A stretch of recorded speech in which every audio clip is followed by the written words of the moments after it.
Mga kapatid sa pananampalataya, bakit kaya napakahirap-hirap papag-isahin ang mga Muslim? Napakahirap ang mga Muslim magkaisa. Iba't ibang grupo, iba't ibang tribo, iba't ibang madhab, iba't ibang akidah. Kahirap magkaisa. Ngunit bagamat mahirap magkaisa ang mga Muslim, mayroong isang punto na hindi lang pwedeng magkaisa ang mga Muslim, kung hindi ay kailangan talaga na magkaisa tayo, dahil kung hindi tayo magkakaisa, darating ang panahon na mapapahamak tayo mga Muslim sa Pilipinas. Ano ang punto na kailangan magkaisa tayo? Ano man ang akida mo, ikaw man ay Sunni, ikaw man ay Shia, ikaw man ay Asaira, ikaw man ay Salafi, ano man ang akida mo, kailangan magkaisa sa punto na ito. Ano ang punto na tinutukoy? Mayroon pong dalawang batas ang Pilipinas na hindi alam ng karamihang mga Muslim sa Pilipinas. Dalawang batas na kapag hindi ito naamyendahan, marami ang mga Muslim, iisa-isahin ko ngayon, marami ang mga Muslim na mapapahamak sa dalawang batas na ito. Dito tayo magkaisa. Ano man ang akida mo, ikaw man ay Sunni, ikaw man ay Shia, ikaw man ay Asaira, ikaw man ay Salafi, ikaw man ay Sufi, ano man ang akida mo, kailangan magkaisa. Dahil kapag hindi tayo nagkaisa, itong dalawang batas na ito, kapag hindi natin naamyenda, marami po ang tatay na ipapakulong ng kanyang anak. Maraming imam na makukulong. Talakayin ko sa inyo na mabuti ang batas na ito. Tandaan natin mga kapatid sa pananampalataya na kaya tayo tinawag na mga Muslim sa Quran na the best nation, pinaka-the best na nasyon na kailanman pinalitaw sa sangkatauhan, dahil tatlo: ipinag-uutos natin ang kabutihan, ipinagbabawal natin ang kasamaan, at tayo ay nananampalataya sa Allah. Ibig sabihin, sinisita natin ang mungkar. Itong batas na tatalakayin ko sa inyo, 4 na taon na itong existido, na hindi alam ng mga Muslim sa Pilipinas. Magugulat ka na lang, imam, ikukulong ka. Kailangan sitahin. Ano ang sabi ng Quran kapag nakakita ka ng mungkar? Sinabi ng Allah subhanahu wa ta'ala, ba'da a'udhu billahi minas shaitanir rajim, kuntum khayra ummatin ukhrijat linnasi ta'muruna bil ma'rufi wa tanhauna 'anil munkar wa tu'minuna billah. Kayo, ibig sabihin ng kayo ng mga Muslim, kayo ang pinaka-the best na nasyon na kailanman pinalitaw sa sangkatauhan. Ipinag-uutos ninyo ang kabutihan, ipinagbabawal ninyo ang kasamaan, at kayo ay nananampalataya sa kaisahan ng Allah. Mga kapatid sa pananampalataya, sinigundahan ng hadith ni Muhammad sallallahu alaihi wasallam tungkol sa sisitahin natin. Dito tayo magkaisa. Ano man ang akida mo, kung hindi tayo magkakaisa, sasabihin ko sa inyo, darating ang panahon na anak mo ipakukulong niya ang tatay niya dahil sa batas na ito. Sisitahin natin, dito tayo magkaisa ng mga Muslim. Ano sabi ni Muhammad sallallahu alaihi wasallam? An Abi Sa'id al-Khudri radhiyallahu an qala sami'tu Rasulullah sallallahu alaihi wasallam yaqulu man ra'a minkum munkaran falyughayyirhu biyadihi fa in lam yastati fa bilisanihi fa in lam yastati fa biqalbihi wa dhalika adhaful iman. Ito ang katibayan na kailangan magkaisa ang mga Muslim. Sitahin, malapit-lapit na pakahulugan. Sino man ang nakakita ng mungkar, 4 na taon na itong batas na mungkar, walang sumisita, walang nagkukutba. Buong Pilipinas walang nagkukutba tungkol sa dalawang batas na ito na iisa-isahin ko sa inyo. Ipaliwanag. Sino man ang makakita ng masama, baguhin na ito sa pamagitan ng kanyang kamay. At kung hindi na kayang gawin ito ay sa pamagitan ng kanyang dila. At kung hindi na kayang gawin ito ay sa pamagitan ng kanyang puso. At ito ang pinakamahina na pananampalataya. Ano itong dalawang batas? Unang batas, Republic Act number 11596. Pwede ninyong i-google yan mamaya. Pwede nyo i-google. Itong khutbah, recorder ito, voice recorder. I-upload namin sa YouTube. Puntaan mo bukas sa YouTube itong khutbah. Hanapin mo sa YouTube, Islamic Information Services. I-upload namin para mapakinggan mo mabuti. Kapag hindi mo na-gets ngayon, pakinggan mo ulit sa YouTube. Unang batas, Republic Act number 11596. Pangalawang batas, Philippine Statistics Authority Administrative Order number 1 Series 2021. Ano ang isinasaad ng mga batas na ito? Unahin natin yung isa, then isunod natin mamaya sa bandang dulo yung pangalawa. Unang batas, Republic Act number 11596. Anong sinasabi ng batas? Makinig kayo mabuti mga imam, makinig kayo mabuti mga magulang. Ikaw na imam, kapag ikinasal mo ang kabataan na hindi pa nakarating sa edad na 18, sa puluagwalo, upun so kiyawing ka na darampain sa edad sa puluagwalo ang ipagarihan. Kapag ang ikinasal mo ay hindi nakarating sa edad na 18, nakagawa ka ng krimen na ang parusa, kulong mula 6 na taon hanggang 12 taon ang kulong mo. Kulong ka imam, kulong ka tatay ng babae, pati na ikaw lalaki na nag-asawa ng underage, kulong ka. Ito po ang batas. Kailangan ito, magkaisang mga Muslim sa Pilipinas. Kailangan ng mga Muslim sa Pilipinas magkaisa para i-revise ang batas na ito. Paano ba mag-revise ng batas? Kailangan ng perma ng mga Muslim. Ang mga Muslim magpetisyon ng signature campaign, pipirma, libo-libong perma, iaakyat sa Supreme Court. Pagdating sa Supreme Court, ang Supreme Court, bubulabugin niya ang Kongreso at Senado, bubulabugin niya ang mga senador at mga kongresista. Sasabihin niyang ng Supreme Court, hoy mga senador, mga kongresista, nagreklamo ang mga Muslim, baguhin niyo ang batas na ito. Yan lang ang paraan para mabago ang batas. Mga kapatid sa pananampalataya, saan ang source ng binasa ko na hatol ng batas na ito? Republic Act number 11596 Section 4 Paragraph B. At hindi lang makukulong, mayroon ka pang multa na hindi bababa 50,000 pesos. At ito ang masakit. Ito ang masakit. Ang ikinasal ni imam ay halal sa paningin ng Allah. Sa paningin ng Allah, legit ang ikinasal ni imam. Ngunit sa paningin ng batas na ito, ang kasal is null and void. Anong ibig sabihin ng null and void? Mga abogado, alam nila ibig sabihin ng null and void. Ibig sabihin ng null and void, ang kasal invalid. Anong ibig sabihin ng invalid? Si babae kirida, si babae kabit, hindi siya legitimate wife. Si lalaki kabit, si lalaki hindi legitimate husband. Ang mga anak nila, illegitimate children. Sa tingin ng batas. Ganito kasakit. Mga kapatid sa pananampalataya, ang batas na ito ay sinalungat niya ang batas ng Islam sa Pilipinas na kung tawagin Sharia Philippines. Ano ba ang Sharia Philippines? Presidential Decree 1083. Ano ang nakalagay sa Sharia Philippines na edad pwede magkasal? Ang nakalagay sa Sharia Philippines, edad kapag nakarating ka sa edad na 15 anyos pataas, legit pwedeng ikasal. Saan ang katibayan?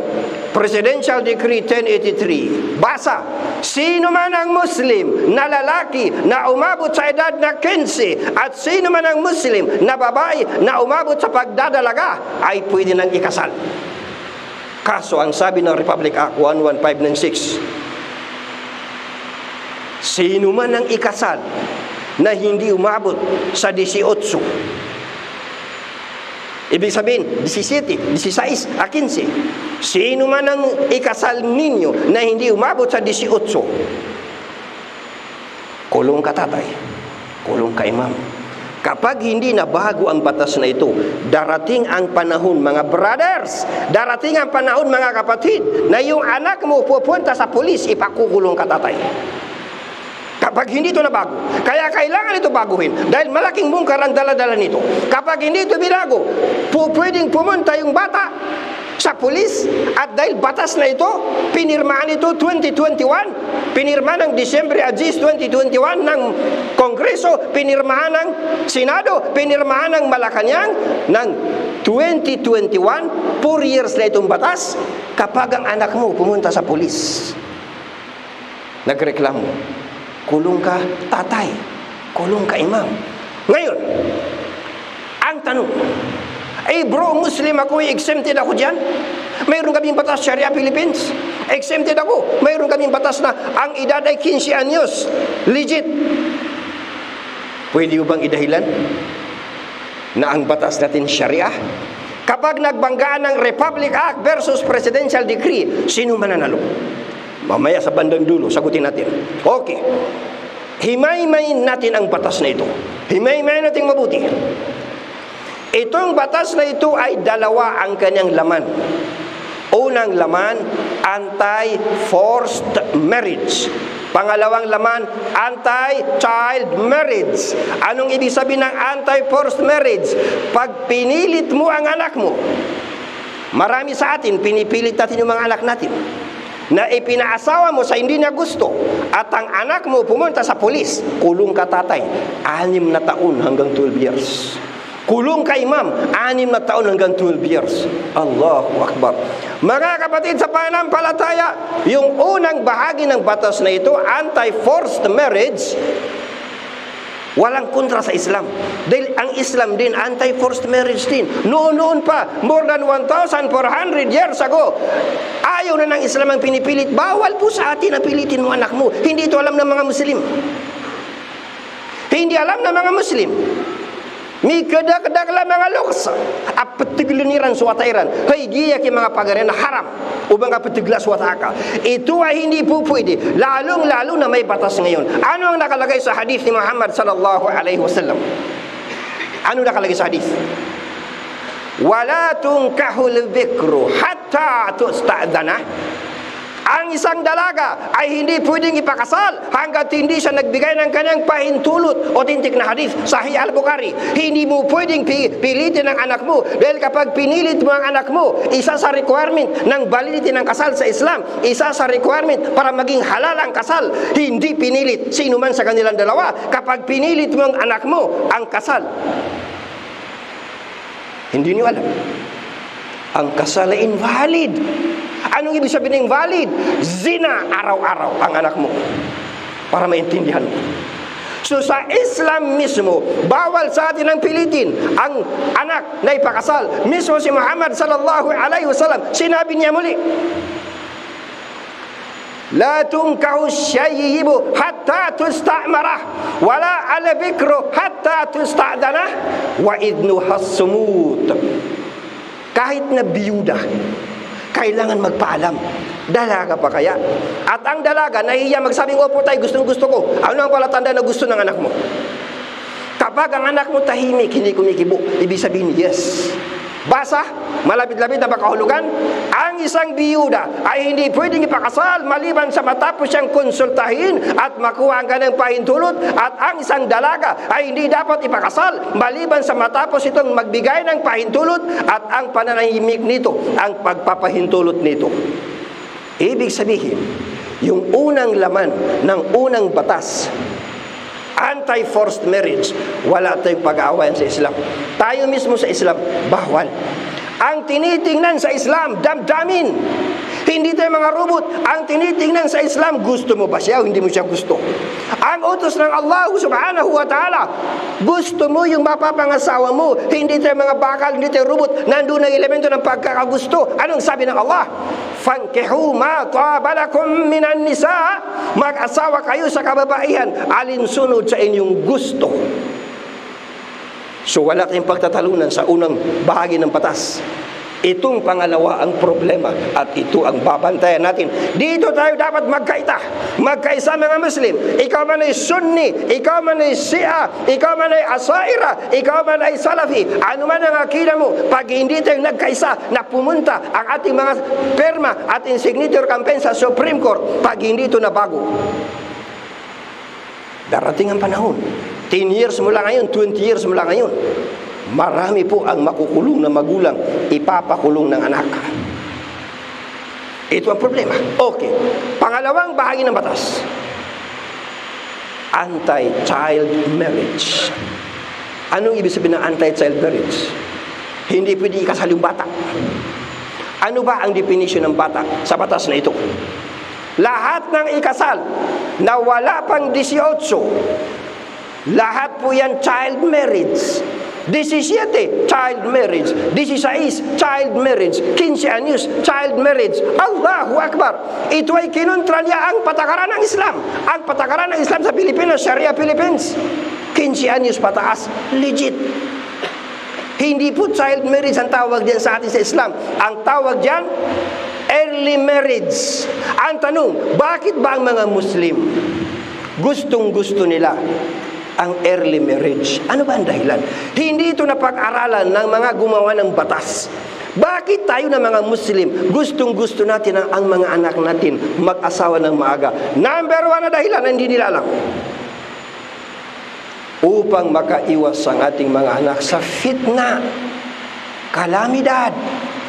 Naglipa na sa internet ang tukso, naglipa na sa internet ang kalamidad, cellphone, tablet, laptop, kung saan-saan napakadali makakuha ng mga porno materials na sisira sa utak ng kabataan upang mapangalagaan ang dangal at dignidad ng kabataan. Ang utos ni Muhammad sallallahu alaihi wasallam, mag-asawa ng maaga basta kaya mo. Anong sabi niya? Ya ma'syara syababi man istata'a minkum alba'ata falyatazawwaj fa innahu agaddu lil basari wa ahsanu lil farj. Malapit-lapit na pagkahulugan. O mga kabataang lalaki, sino man sa inyo ang kaya ng mag-asawa ay dapat na mag-asawa na. Katotohanan, ito ay nagpapababa ng paningin. Ang pag-aasawa, nagpapababa ng paningin. Ibig sabihin, pag nakakita ka ng babae, hindi mo hahabol-habulin ng tingin. Ibababa mo yung paningin mo dahil mayroon ka ring asawa naghihintay sa bahay. Ulitin, katotohanan, ito ay nagpapababa ng paningin at panangga ng puri. So, ang pangunahing layunin ng pag-asawa sa Islam ay makapagbuo ng pamilya na sama-samang sasamba sa Allah, sama-samang magmamahalan para sumamba sa Allah. Pamilya na malinis ang puri, pamilya na malinis ang dangal, pamilya na nagmamahalan dahil ang Islam ang itinuturo pagmamahalan ng Mr. at saka Mrs. Katibayan, wa min ayatihi an khalaqalakum min anfusikum azwajan litaskunu ilaiha wa ja'ala bainakum mawaddatan wa rahmah. At kasama ng kanyang mga tanda ng existence ng Allah. At kasama ng kanyang mga tanda ito na nilikha niya ang mga ginang para sa inyo mula sa inyong mga sarili upang sa kanila ay inyong matagpuan ang kapahingahan at inilagay niya sa inyong pagitan ang pagmamahalan at habag. Ngayon, ito mga kapatid ang masakit. Pakinggan niyo itong masakit. Ito ang delikado. Kapag may namanhikan sa iyo na isang lalaki na mahintatakutin sa Allah, isang lalaki na maganda ang ugali, isang lalaki na may pagkakatiwala mo ang iyong dalaga, ngunit nirefuse mo, nireject mo dahil wala pang 18 ang anak mo, mas kinatakutan mo ang batas na gawa ng tao kaysa batas ng Allah.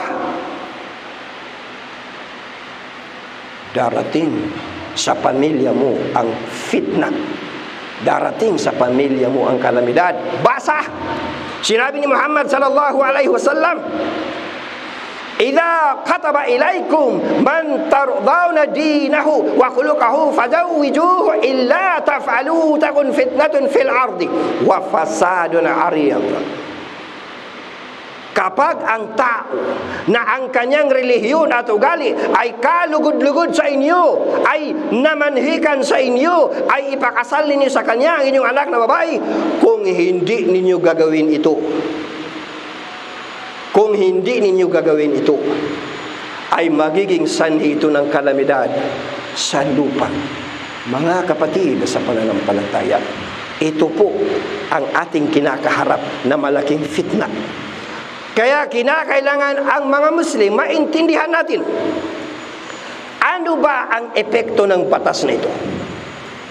Kapag hindi natin pinag-isahan na ma-revise ang batas na ito, ano ang epekto? Number one na epekto. Number one, matatakot na kayo na mga magulang ikasal ang inyong mga anak na wala pang 18 dahil 6 years ang kulong mo, tatay. 6 years ang kulong mo, ay ma'am. Number 2 na epekto, dahilan dito sa hindi natin ikakasal yung mga anak natin kahit nagkakagustuhanan. Anong number 2 na epekto? Maitutulak natin ang kabataan sa zina. Maitutulak natin ang kabataan sa adultery. Hindi mo mapigilan yung anak mong dalaga, anak mong binata, hindi mo mapigilan, magmumutil sila. Akala mo? Lalo na ngayon, ang lakas ng komunikasyon sa cellphone, hindi mo alam, naghahanda na sila na magtatagpo sa Cubao. Number 3 na epekto, darami ang mga anak na bastardo. Darami ang mga anak na walang kasal. Number 4 na epekto, maintindihan mo, ang mga ulama, ang mga ustads, ang mga imam, matatakot na silang magkasal ngayon dahil may batas. So dahilan sa matatakot na magkasal ang mga imam, ang mga ulama, ano, panunurin na lang natin? Sabi nung mama, bro, bakit matatakot yung imam? Sino magdidemanda sa imam? Makukulong lang si imam kung mayroong magdidemanda. Mayroong bang magdidemanda? Abay, hindi mo alam, hindi ka nag-aaral ng batas. Ha? Si mister, may dating asawa, first wife. At nag-asawa ng 16, mahilig sa 16. At nalaman ni Mrs. na si mister nag-asawa ng 16. At alam ni Mrs. itong pinag-usapan na batas, Republic Act 11596. At pumunta si Mrs. sa pulis, mister, kulong ka. 6 years. Tatay ng babae, kulong ka. 6 years.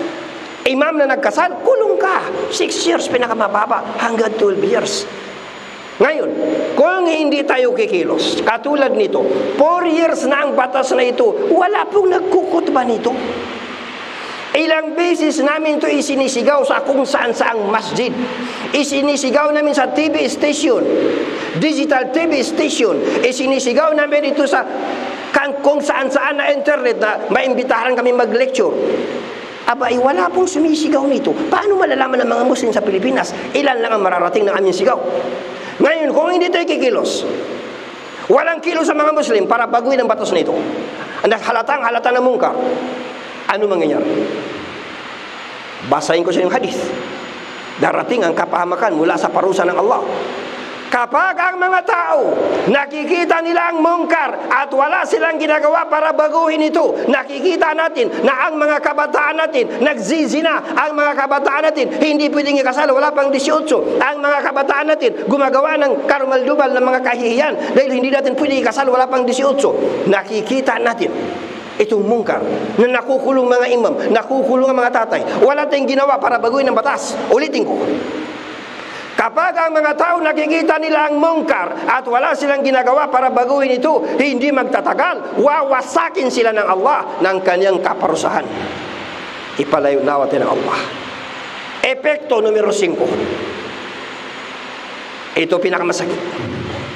Lahat ng ikinasal mula nang umipik ang batas na ito, December 10, 2021, lahat ng ikinasal na hindi umabot sa edad na 18, lahat po null and void, invalid na kasal.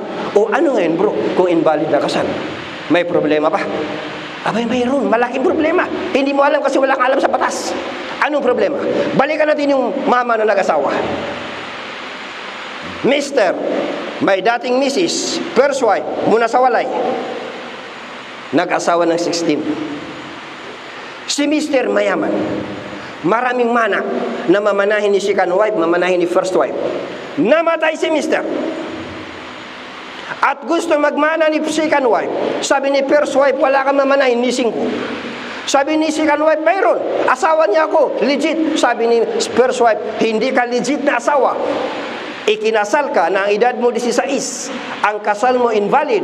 Kahit na saan pa kayo makarating na korte, dumating kayo sa Regional Trial Court, dumating kayo sa Court of Appeals, dumating kayo sa Supreme Court, hindi ka mananalo, second wife, dahil ang status ng kasal mo ay null and void, invalid na kasal. Ang status mo kirida, ang status mo kabit, ang status mo illegitimate wife. Nasaan ang katarungan?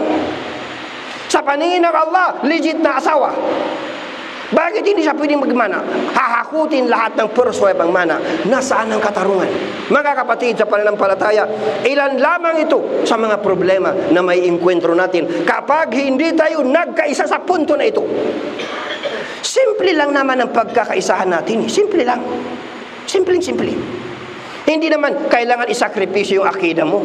Sunni ka pa rin, Shia ka pa rin, Asayra ka pa rin, Salapiya ka pa rin. Hindi mawawala. Saan tayo magkakaisa? Lilikom tayo ng libu-libong signature campaign. Lilikom tayo ng mga perma. At ang mga perma na ito nagpapatotoo na pinoprotesta natin ng 2 batas na ito. At ang perma na ito, libu-libong perma, iaakyat sa Supreme Court. Nang sagay ng Supreme Court, abulabugin niya ang Kongreso at Senado. Pagalitan sila, sabihan sila. Nalabag sa kultura ng Islam ang ginawa ninyong batas. Ang tanong, wala ba silang kinonsulta ng mga ulama?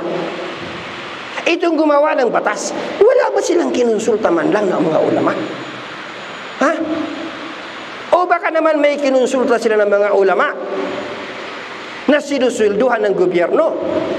Kaya tangulan ng tango. Allahu Akbar. Sasabihin mo ngayon, exempted kami, mga Muslim kami. Okay, balikan natin. Republic Act versus Presidential Decree. Sino mananalo? Pwede bang sabihin, bro, Muslim ako, hindi ako makukulong. Nakalagay sa Republic Act, Presidential Decree 1083, 15 anyos halal, 15 anyos legit. Okay, pakinggan mo. Babasahin ko sa sinabi ng batas. Pakinggan mo. Section 13, Republic Act number 11596. Basa. All laws, decrees, executive orders, issuances, rules and regulations, or parts thereof inconsistent with the provisions of this act are hereby repealed or modified accordingly. Tagalogin ko. Ang lahat ng batas sa Pilipinas, ang lahat ng presidential decree sa Pilipinas, ang lahat ng executive order sa Pilipinas, anumang rules and regulations sa Pilipinas, kapag nasalungat niya ang Republic Act 11596, tiklop. Sharia Philippines, tiklop. Presidential Decree 1083, tiklop. Hindi ka mananalo. Talo ka, kapatid. Kaya magkaisa dapat ang mga Muslim. Kung ayaw natin, 20 years from now, marami ang mga magulang ipapakulong ng kanilang mga anak. Ipalayunawa ng Allah. Barakallahu li wa lakum fil Qur'anil azim. Wa nafa'ani wa iyyakum bil ayati wa dhikril hakim. Wa taqabbala minni wa minkum tilawatahu innahu huwas samiul alim.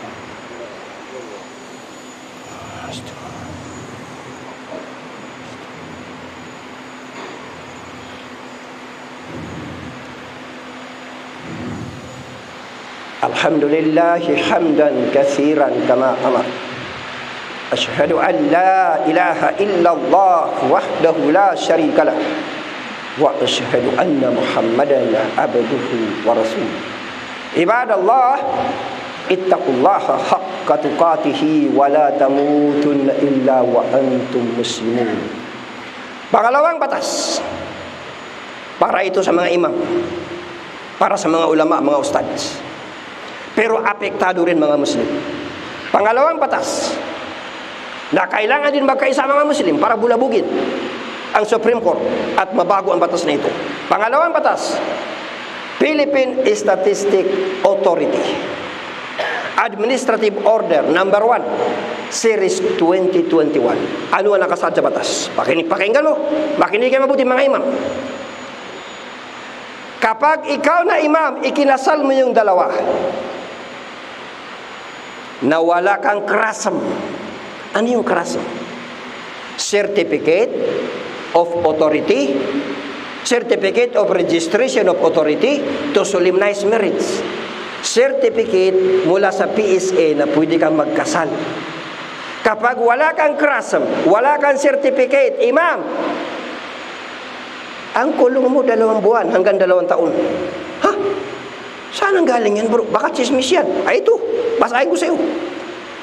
Rule number 9, Section 1 of Administrative Order number 1, Series of 2021, pursuant to Section 39 of Act number 3613, otherwise known as Marriage Law. Ito ang batas sa Pilipinas. Allahu Akbar, hindi na ito alam. Walang nagpapaalam sa inyo eh.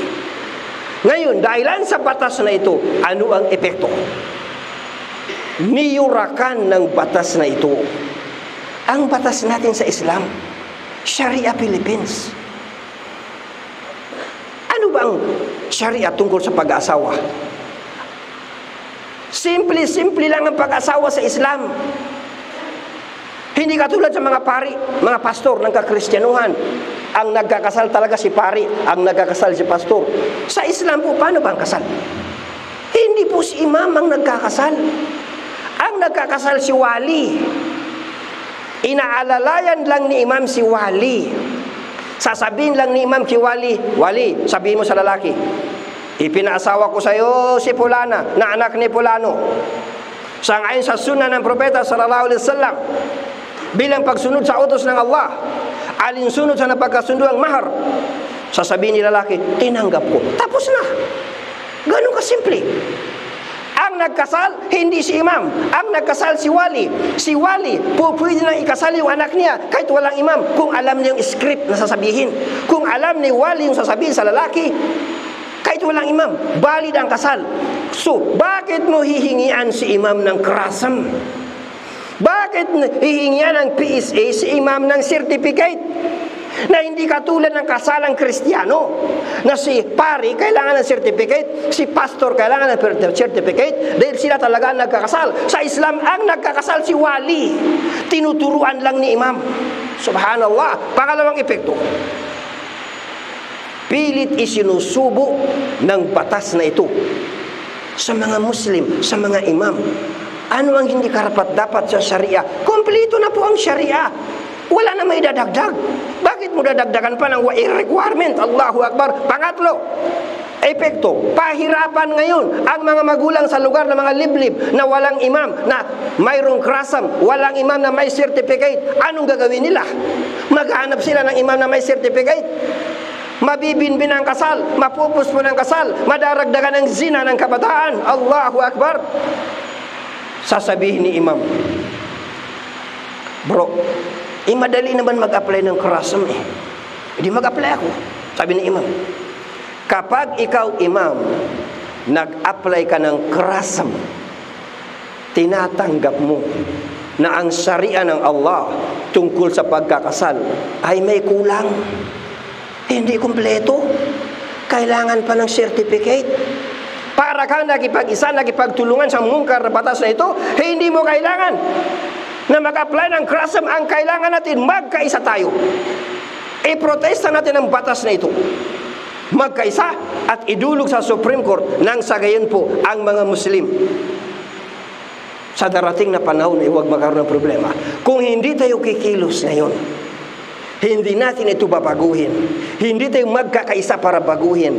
Ano? Darating ang pagbabago ng Allah? Babaguhin ka ng Allah? Hindi ka babaguhin ng Allah. Siya mismo nagsabi sa Quranul Karim. Subhanallah. Akala mo, hintayin mo ang Allah na darating para baguhin itong sitwasyon natin sa Pilipinas? Anong sabi niya?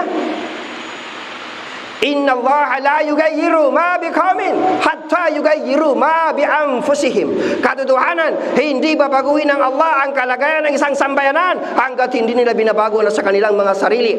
Mga kapatid sa pananampalataya, magkaisa na tayo sa punto na ito. Kung ayaw mo na sa darating na panahon, pwede kang ipakulong ng anak mo or pwede kang ipakulong ng unang asawa mo. Masakit, pero ito ang katotohanan. Ito ang daratnan natin dahil walang nagsasalita, walang nagkukutba, walang nagle-lecture. Paano niyo malalaman? Allahu Akbar.